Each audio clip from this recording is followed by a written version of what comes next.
Assalamualaikum warahmatullahi wabarakatuh. Nama saya Bima Rispati Damaru dari kelas IF22F. Saat ini saya sedang mengerjakan tugas machine learning terkait memprediksi penyakit jantung.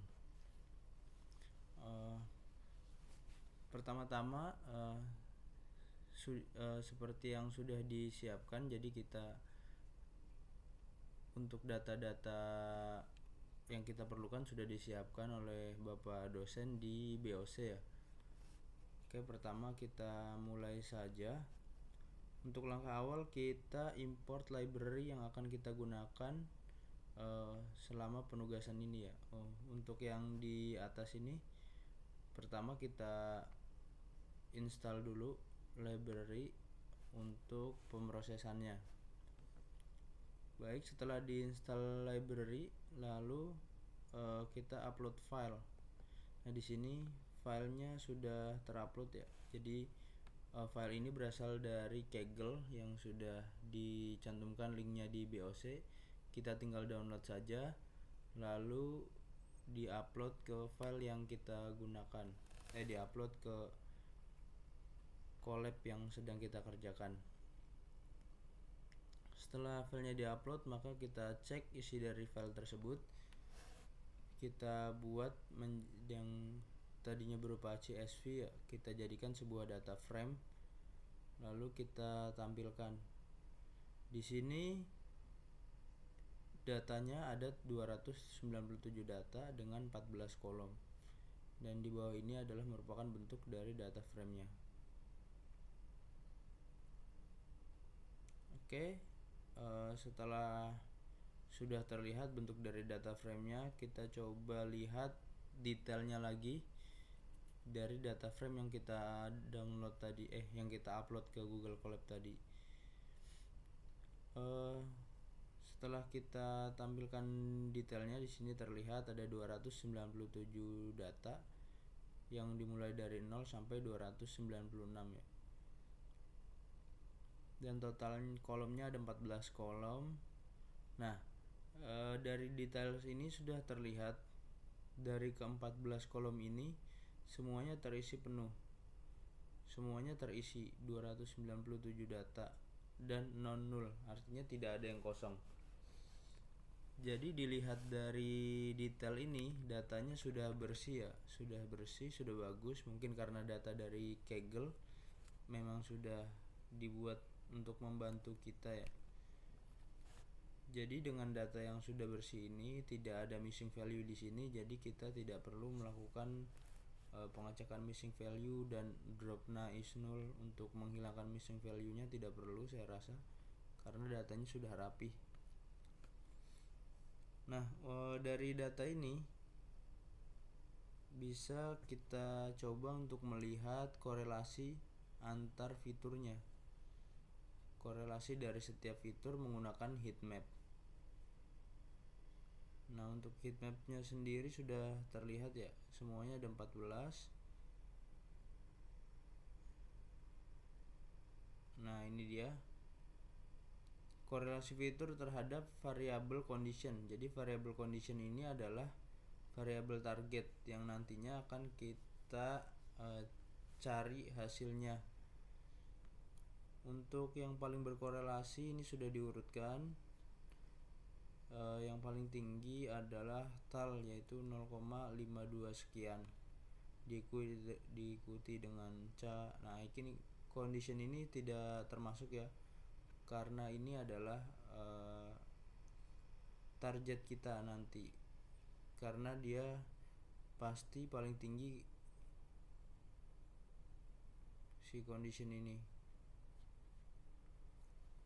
Condition ini adalah target yang kita tentukan. Oke, setelah kita sudah melihat korelasinya, sekarang kita mulai untuk melakukan pra-processing data. Pertama kita pisahkan data targetnya. Seperti tadi ya, si condition ini adalah target Jadi kita harus pisahkan dari data fiturnya. Terlihat seperti ini. Sekarang setelah dipisahkan ada 13 fitur dan ada satu target di sini. Setelah dipisahkan fitur dan targetnya, lalu kita lakukan standarisasi terhadap fitur. Ini berfungsi untuk memudahkan model dalam melakukan latihan nanti ya. Jadi ini bentuk menormalisasikan data-data fitur yang akan digunakan untuk proses-proses selanjutnya. Setelah distandarisasi dan target dipisahkan dari fitur, maka kita lanjutkan dengan membuat dua bagian data, yaitu membuat data latih dan data uji. Nah, di sini digunakan 80% ya, 0,2 berarti digunakan 80%. 80% dan 20%. Yaitu 80%-nya data latih, 20% data uji. Di mana dari total keseluruhan data didapatkan 80% data latihnya itu sebanyak 237 dan data ujinya yang 20% itu sebanyak 60 data. Baik, data uji dan data latihnya sudah dipisahkan. Sekarang kita membuat model untuk latihannya. Nah, di sini seperti yang di tugas, kita menggunakan SVM. Kita menggunakan SVM, yaitu Support Vector Machine. Nah, untuk support vector machine-nya sendiri, saya memilih menggunakan model linear. Karena ini merupakan datanya 2 dimensi ya, jadi memungkinkan untuk menggunakan linear. Baik, setelah kita latih modelnya yaitu linear, sekarang kita evaluasi hasil dari model tersebut. Dimana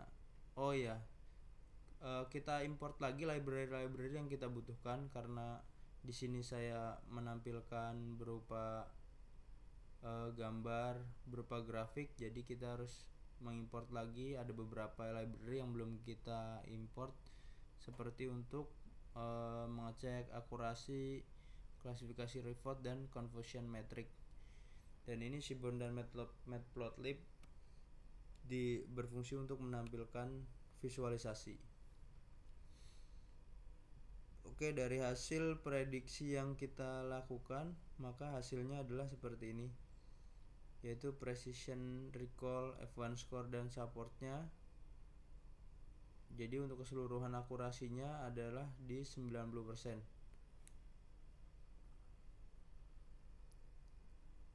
Nih, akurasi model SVM linearnya 90%. Bisa dilihat dari confusion matrixnya seperti ini. Jadi dari 32 data tidak sakit dilatih, semuanya benar ya. Tidak 32 datanya hasilnya memang tidak sakit. Jadi sesuai.